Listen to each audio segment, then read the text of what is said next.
नमस्कार दोस्तों। गांव के बीच में एक छोटा सा घर था। उस घर में सीमांत नाम का एक बूढ़ा आदमी अकेला रहता था। उसकी पत्नी कई साल पहले दुनिया छोड़ चुकी थी। उसका एक बेटा था जो नौकरी की तलाश में शहर गया था और फिर कभी वापस नहीं आया। शुरुआत में सीमांत हर दिन डाकिये का इंतज़ार करता था। उसे लगता था कि आज कोई चिट्ठी आएगी या कोई खबर आएगी, लेकिन दिन महीनों में और महीनों वर्षों में बदलते गए। डाकिया आता, मुस्कुराकर सिर हिलाता और आगे बढ़ जाता। गांव वाले कई बार कहते रहे कि काका अब भूल जाइए, शायद वह कभी नहीं आएगा। सीमंत बस मुस्कुरा देता और कहता, माँ बाप इंतज़ार करना नहीं छोड़ते। उम्मीद खत्म हो जाए तब भी दिल इंतज़ार करता रहता है। हर सुबह वह घर के बाहर झाड़ू लगाता, दरवाजे पर या पानी छिड़कता और एक अतिरिक्त थाली लगाकर रख देता, जैसे आज उसका बेटा आने वाला हो। बरसात आती और चली जाती, सर्दियाँ आ जाती और चली जाती, फिर गर्मियाँ लौट आती, लेकिन उसके बेटे का कोई अता पता नहीं चलता था। सीमंत के बाल पूरी तरह से सफ़ेद हो चुके थे, कमर झुक गई थी, लेकिन दरवाजे की ओर देखने की आदत कभी नहीं बदली।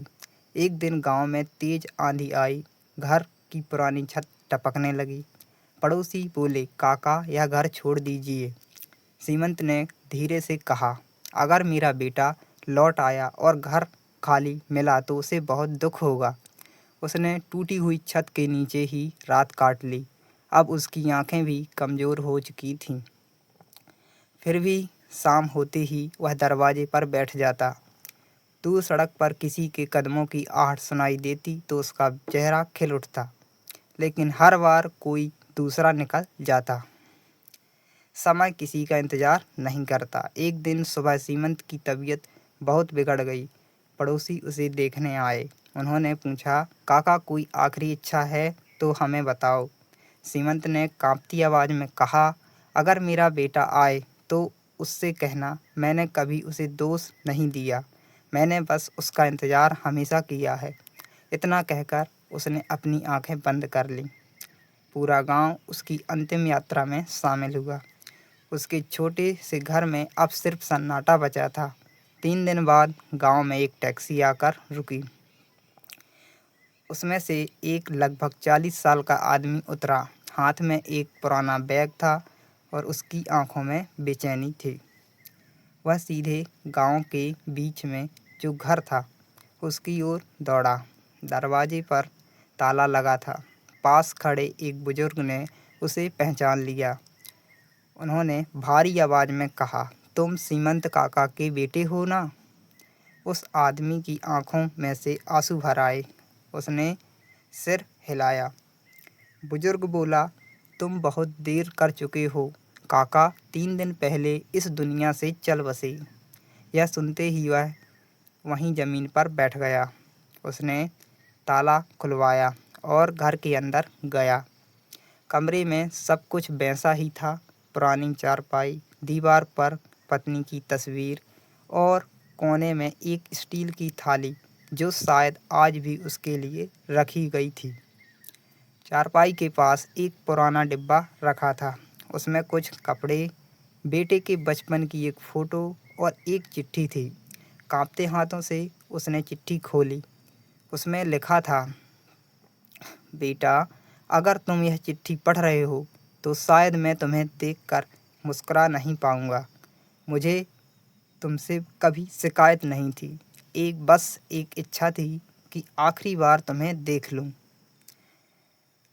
अगर कभी तुम्हारे मन में मेरे लिए कोई अफ़सोस हो तो उसे मत रखना, क्योंकि पिता अपने बच्चों से कभी नाराज़ नहीं रहते।